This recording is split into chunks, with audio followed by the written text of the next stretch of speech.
an updated and expanded message from Muad'Dib about the 7th of July 2005.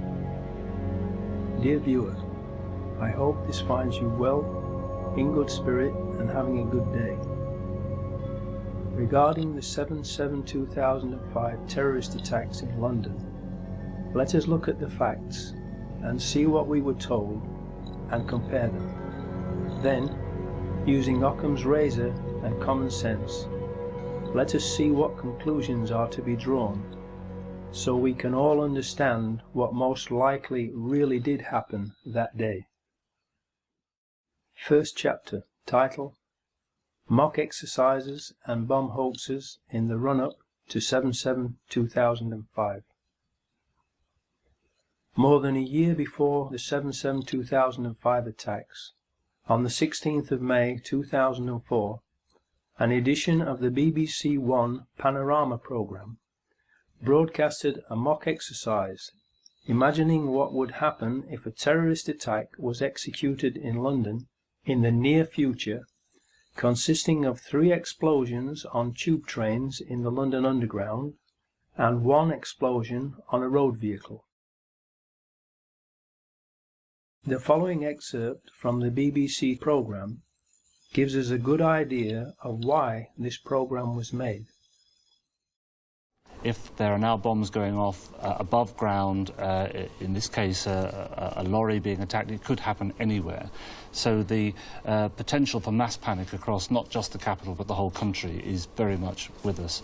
I think therefore we need to look at more serious measures. We do have reserve powers in effect to take over the BBC if we were to wish to, and to get them to broadcast whatever we wanted them to broadcast. Those powers are there in the Broadcasting Act. My advice to the Prime Minister would be not to use those, but I think we should be talking to the broadcasters about having the Prime Minister on the air very quickly. You wouldn't disagree with that, Michael, at all? No, I entirely agree that the Prime Minister should be out there, and we shouldn't be using the powers to bring in the BBC, but we should certainly be talking to the broadcasters about the way in which the coverage is going to be organised.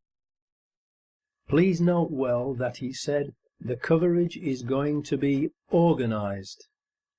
In other words, he was saying that they would write the script for and then edit and control the media coverage of an event in which there were 3 explosions on London tube trains and 1 on a road vehicle, if such an event were to take place in the near future. The question that begs to be asked is this: was that what they were actually in the process of planning, and precisely the reason for that programme? This is the kind of terrorist attack the government repeatedly says is going to happen. We've been absolutely clear we can't guarantee that there will never be an attack. It's quite likely that they're planning one now. I am wondering about the purpose and effect of this very programme. This BBC Panorama programme appears to have been used by those behind the 7/7/2005 attack as the means by which the media's response to the attack in the near future was studied, so it could be controlled and directed towards their own ends. Mr. Price plays the bad cop and issues the threat of taking over control of the BBC, and then Mr. Portillo plays the good cop and says that there is no need to do that as long as the BBC behaves itself and broadcasts whatever they want them to. The good cop, bad cop scenario is just theatre, to deceive the viewer. The reality is that the BBC is a government propaganda machine and is already, and always has been, controlled and used by the government. The headlines at 9 o'clock. In the past hour, there have been 3 major explosions on the London Underground. The first occurred at 8:10 on the Piccadilly line between Knightsbridge and Hyde Park Corner. The second at 16 minutes past 8 on the Central Line between Tottenham Court Road and Oxford Circus. And the third at 27 minutes past 8 as a train was arriving at Vauxhall Station from Stockwell on the Victoria Line. Emergency services have been called to all three scenes. There are no reports available yet on the number of casualties, and the police have said that it's too early to identify a possible cause. London Underground is now closed, and the police are asking people not to travel. 350,000 people alone are making their way towards the City of London at this point. And if the access overload system has been triggered and they can't get onto their mobile telephones, this will have profound implications for them, the next of kin. We can now confirm that a tanker carrying chlorine has exploded at the junction of Shoreditch High Street and Commercial Street. Chlorine is extremely toxic in this form, and the police are issuing express warnings to people to stay indoors, close windows and remain there until the all clear is given. In the days leading up to 7/7/2005, there were hoax bomb scares in Nottingham and Sheffield. There will be more about Sheffield and South Yorkshire Police, whose headquarters are in Sheffield, later in this video. Were these false alarm hoaxes meant not only to cause panic and confusion, but also to lull everyone into a false sense of security and into thinking that the initial reports in London on 7/7/2005 would also be false alarm hoaxes, so people would ignore them until it was too late? Second chapter title: Peter Power, Dupe or Accomplice? Then, on 7/7/2005, we were told on TV by Peter Power of Visor Consultants that they, and the private company employing them, who helped choose the scenario for it, were running a mock terrorist drill in the London Underground, with practically the same scenario as what actually really happened on that day. In other words, the actual mock anti-terror drill that the BBC Panorama programme of May 2004 had outlined had been chosen by Visor's client to be carried out on the very same day that 4 Muslim suicide bombers also chose the same scenarios that Visor's client had chosen for the mock drill, causing real and devastating explosions on 3 London tube trains and 1 road vehicle. Please think about that unbelievable set of coincidences for a few seconds, to let the implications of it sink in. Then, please ask yourself, what are the odds against all of that happening by chance? Just to get this right, you were actually working today on an exercise that envisioned virtually this scenario. Almost precisely. I was up until 2 o'clock this morning because it's our job, my own company, Visor Consultants. We specialise in helping people to get their crisis management response. How do you jump from slow time thinking to quick time doing? And we chose a scenario with their assistance which is based on a terrorist attack because they're very close to a property occupied by Jewish businessmen. They're in the city, and there are more American banks in the city than there are in the whole of New York. A logical thing to do. And I've still got the... I was going to say, how extraordinary today must feel for you as it unfolds. In his TV video clip, Peter Power states that their customer helped to choose the exact scenario. I repeat, Visor's customer helped to choose the exact scenario. To this day, Peter Power refuses to publicly identify the customer who chose the exact scenario. Why? Since then, he has claimed that it was for London-based information giant Reed Elsevier, which interestingly has links to the arms trade, the military-industrial complex, and Defence Systems and Equipment International. A subsidiary, Spearhead, organised defence shows, including an event where it was reported that cluster bombs and extremely powerful riot control equipment were offered for sale. Reed Elsevier's European head office is in Amsterdam, and so is the Israeli security company ICTS. I said Peter Power claimed that the company was Reed Elsevier because it doesn't make sense. Why would a publishing company want to run an exercise involving blowing up tube trains? How could that affect a publishing business? Why would a publishing company need to go from slow time thinking to quick time doing just because some tube trains had blown up? It smells fishy and unreal. I, for one, along with many others, do not believe or trust him. In the BBC Conspiracy Files 77, he backtracked and stated that it was entirely office-based, involving 6 people, whereas initially he said it was for a company involving 1,000 people. And we sat everybody down in the city, 1,000 people involved in the whole organisation, but the crisis team... We know from other sources that there was at least one live drill being carried out that day, involving lots of people, including policemen. DCI Steve Williams of South Yorkshire Police, all the way from Sheffield, was there, in London, taking part in a training drill that day. It has also been observed that on Luton Station car park CCTV video footage, both on the day of the practice run, the 28th of June, and later on 7/7, there was a dark-coloured Jaguar present in the Luton Station car park that appears to have been the car of their handler. Did the Jaguar's driver provide them with the backpacks? Who was driving that Jaguar? Third chapter title: Foreign Security Firms. Can they be trusted? Verint Systems is the security firm that is responsible for the CCTV surveillance cameras in the London Underground rail network, and it is an Israeli company with approximately 1,000 employees. No CCTV footage of the 4 Muslims boarding the tube trains has been released by Verint, who claim that their cameras were not working. Why? Because the 4 Muslims were not on the tube trains that blew up. Fourth chapter title: The 4 Muslims, actors or patsies?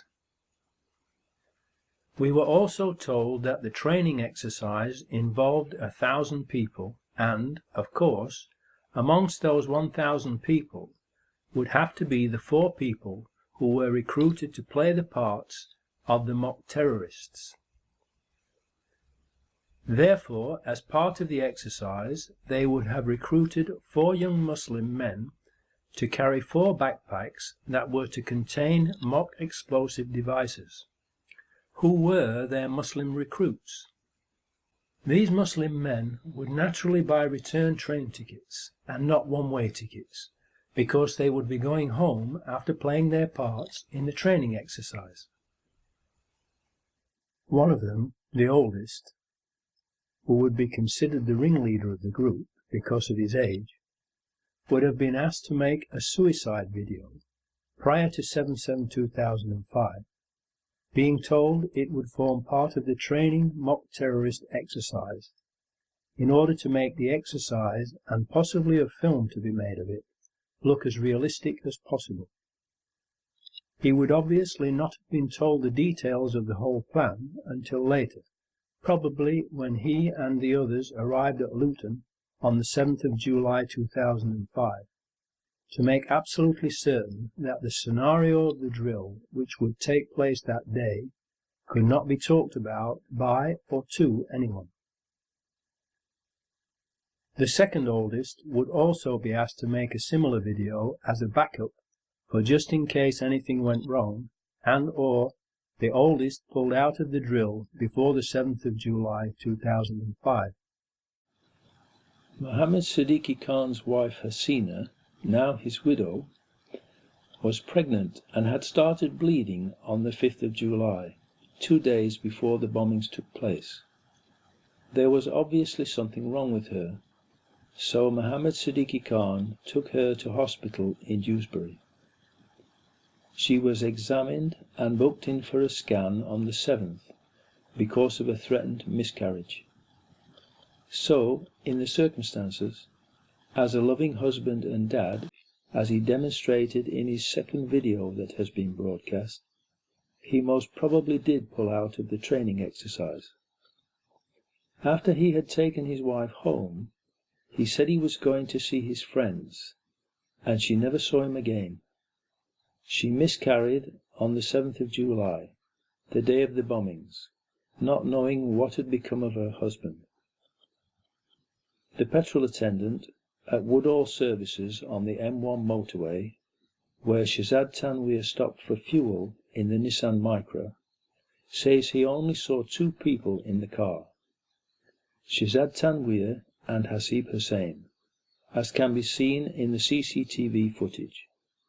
So, it is quite possible that Mohammed Siddiqui Khan never made the trip to London, but was grabbed in Leeds and disposed of. Since making 7/7 Ripple Effect, new things have come to light about Mohammed Siddiqui Khan and Shazad Tanweer and their involvement in Operation Crevice in 2004, during which they were photographed on numerous occasions with the suspects involved in Operation Crevice. However, they were not investigated, whilst the others were not only investigated. Omar Khayyam, Anthony Garcia, Wahid Mahmood, Jawad Akbar and Salahuddin Amin were arrested, charged and convicted of terrorist charges. Among the remaining 40 were 2 men, whose names were to become notorious: Mohammed Siddiqui Khan, the alleged ringleader of the July 7 bombers, and his alleged right-hand man, Shazad Tanweer.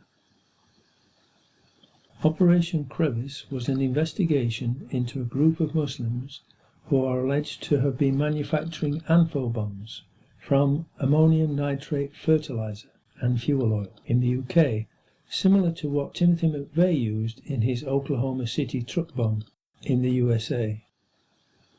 Mohammed Siddiqui Khan was recorded meeting Khayyam 4 times in the final stages of Operation Crevice. On one occasion, he even asked Khayyam, "Are you a terrorist?" How could they do that, unless Khan was wired up with a microphone and told to ask that question?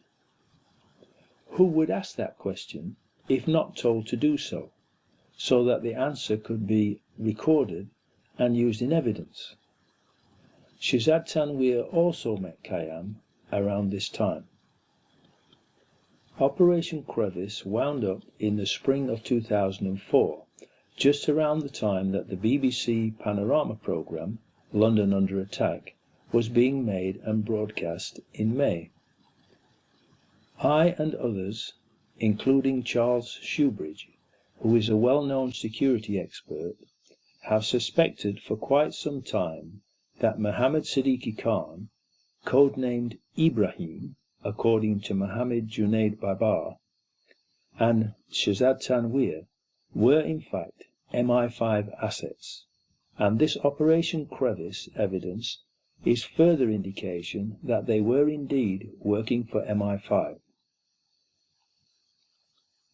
Charles Shoebridge is a writer, broadcaster and independent authority on issues of security, intelligence, terrorism and crime. A graduate of history and politics and of the Royal Military Academy Sandhurst, he served for almost 2 decades until 2000 in diverse frontline policing and military roles, specializing in counter-terrorism and intelligence operations. Prior to his service at Scotland Yard and elsewhere with the Metropolitan Police, he also worked in counter-terrorism as a commissioned officer in the British Army. He has made numerous TV, radio and newspaper contributions, including as one of the host presenters of the critically acclaimed TV series Crisis Command. Well, with me now in the studio, Charles Shoebridge, former anti-terrorist intelligence officer with the police here in London. Is this a big miss by the authorities? Well, I think we've already established, actually, in the panoply of information that's emerged since the 7th of July attacks that suggests that certainly Khan and certainly Tanweer were known to the security services to varying degrees. That has emerged already, but there's no question that this new information, which I think sounds credible, certainly it's the sort of information that is given to police quite regularly about the activities of Islamic extremists and others of terrorist interest, should have added to that picture. And so once again, we're talking about the intelligence game, if you like, of a jigsaw, in effect, putting together all these disparate elements of information to come up with a profile of a person and assess the risk from that person correctly. That isn't what happened in this case. Yeah, because we've got what this man says he did, and there's new information just this week from the United States saying that the US tipped off the British authorities about Mohammed Siddiqui Khan anyway, and then there was the original sort of admission, which came quite late, from the security services here that they were aware of him and that they've been following him tangential to another investigation. I mean, it does all mount up, it seems, over time, that there was more and more information there. No, that's right, and I don't think, again, that's a surprise to people who actually worked in the industry, if you like, of intelligence. It was always going to be highly improbable that somebody comes straight out as what the media was calling a clean skin and suddenly becomes a suicide bomber. Well, the media led on by briefings from the authorities. I think that's absolutely right, and there was a good reason for that, I'm sure, which was, from their perspective anyway, which was, of course, if these are clean skins, how can we blame the security services for not having been on their trail? As it's turned out, as I think was predictable and predicted, this has turned out to be not the case. Really, the level of information that was coming in about Khan, particularly if these American reports especially, which now seem to be being backed up by the actual American authorities, not just appearing in an author's book, that they tipped off the British about the specifics of Khan. And this was quite a serious plot in the United States that we were talking about, an attempt to blow up synagogues and so on. The amount of information coming in and the quality of information coming in, the fact that that has been so consistently overlooked, it would appear, by the Security Service MI5, to me suggests really only one of two options. Either A, we've got a level of incompetence that would be unusual even for the security service, but B, possibly, and this is a possibility, that this man Khan may even have been working as an informant for the security service. It's difficult otherwise to see how it can be that they've so covered his tracks in the interim. Interesting. Thank you very much. The only logical explanation for Mohammed Siddiqui Khan, codename Ibrahim, and Shehzad Tanweer not being investigated as part of Operation Crevice, and asking Omar Khayyam if he was a terrorist, so that it could be recorded as evidence, is that they were working for MI5 and were sent to infiltrate the group and report back to MI5. This would give another possible explanation for the origins of the so-called suicide videos of Mohammed Siddiqui Khan and Shehzad Tanweer, who are reported to have frequently made visits to Pakistan to allegedly visit terrorist training camps. How did Mohammed Siddiqui Khan do that on a schoolteacher's pay? The most likely explanation now is that they were asked to make those videos by MI5 to give themselves some credibility with extremist Muslims and the terrorist training camps, so that they could more easily infiltrate them for MI5 and MI6, who would be financing them and their trips abroad. The same videos could then have been edited and used by the authorities after the 7/7 attacks to try to frame them. People in Beeston who knew them said that they looked younger in those videos than they looked in 2005, and that they did not talk like that, and the movement of their lips did not synchronize with what they were supposedly saying in the videos. Survivors and family members of the deceased have quite rightfully asked why MI5 did not arrest Mohammed Siddiqui Khan and Shehzad Tanweer as part of Operation Crevice, and thus prevent the 7/7 attacks from happening and save everyone who was affected by 7/7 from being murdered, maimed, injured, bereaved or traumatized. The only logical answer is that they were British patriots working for MI5 all along. And then, when they had outlived their usefulness and knew enough to be a liability to MI5, especially if their cover was blown by Operation Crevice, they were set up as patsies and eliminated. As a further indication that they were working for MI5, former Justice Department prosecutor and terror expert John Loftus was filmed in an interview talking about Harun Rashid Aswat, whom we were told by the authorities was the mastermind behind the 7/7 attacks. John Loftus says that Aswat is an MI6 agent. Aswat is believed to be the mastermind of all the bombings in London. On the 7/7 and 7/21, this is the guy, we think. This is the guy, and what's really embarrassing is that the entire British police are out chasing him, and one wing of the British government, MI6, or the British Secret Service, has been hiding him. Now, we knew about this guy Aswat. Back in 1999, he came to America. The Justice Department wanted to indict him in Seattle because him and his buddy were trying to set up a terrorist training school in Oregon. So they indicted the buddy, right? But why didn't they indict him? Well, it comes out, we've just learned that the headquarters of the U.S. Justice Department ordered the Seattle prosecutors not to touch Aswat. Hello. Now, hold on. Why? And that's, well, apparently Aswat was working for British intelligence. Now, Aswat's boss, the one-armed Captain Hook, he gets indicted 2 years later. So the guy above him and below him get indicted, but not Aswat. So all of a sudden, he disappears. He's in South Africa. We think he's dead. We don't know he's down there. Last month, the South African Secret Service come across the guy. Yeah, now the CIA says, oh, he's alive. Our CIA says, okay, let's arrest him. But the Brits say no again? The Brits say no. Now, at this point, 2 weeks ago, the Brits know that the CIA wants to get a hold of Harun. So what happens? He takes off again, goes right to London. He isn't arrested when he lands. He isn't arrested when he leaves. Even though he's on a watch list. He's on the watch list.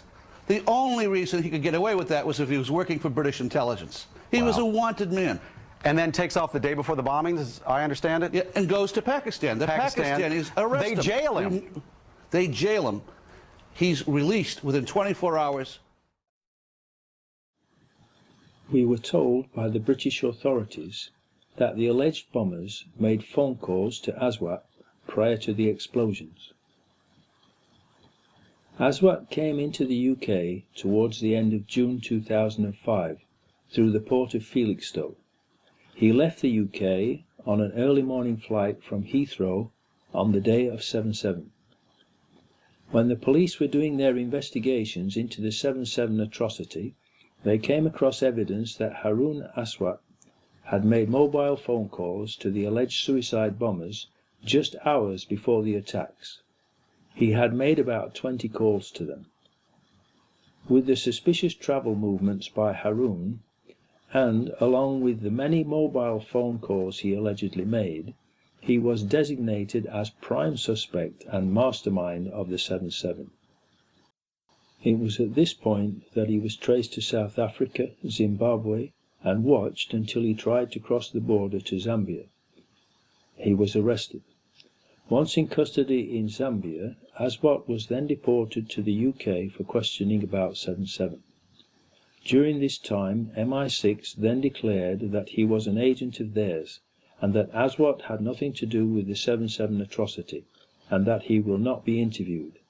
MI6 basically overrode the police inquiries. All of this information further indicates that 7/7 was a false flag psyop carried out by the security services, and that it was not carried out by Muslims.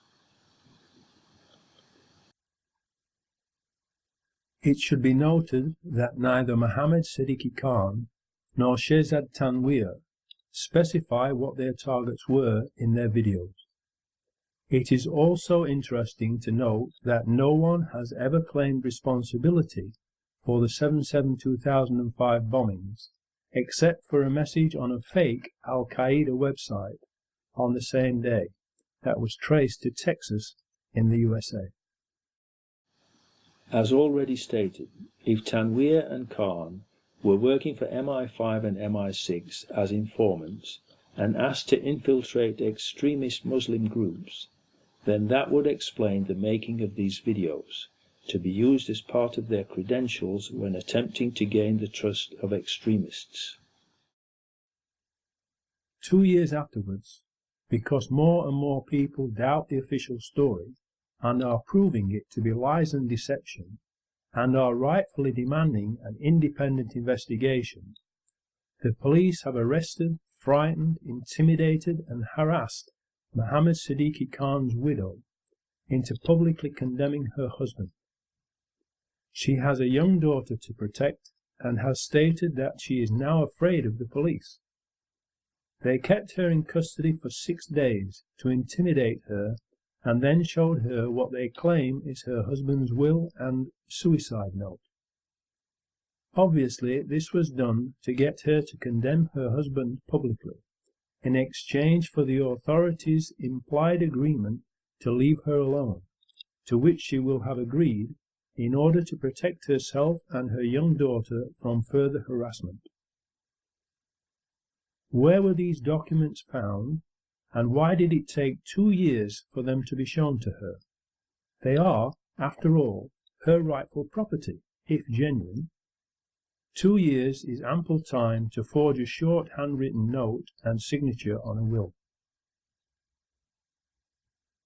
In view of the amount of time this suicide note has taken to be mentioned, the timing of it, and all the lies and evidence the authorities have told, fabricated and planted, it cannot be trusted and must be considered another forgery, along with any other new so-called evidence that they might come up with. So the scene is set for the training exercise to go ahead. The fake terrorists have been recruited, the suicide videos have been made, and everyone has been given basic instructions for the day that the exercise is to be put into operation, 7/7/2005. The 4 mock terrorist actors were to meet at Luton train station at 07:20 a.m. on the 7th of July 2005 and catch the 07:40 a.m. train from Luton to King's Cross Thameslink station with their pretend bomb backpacks, and then split up and catch 3 tube trains and 1 bus to prearranged destinations, where the fake explosions were to take place as part of the training exercise.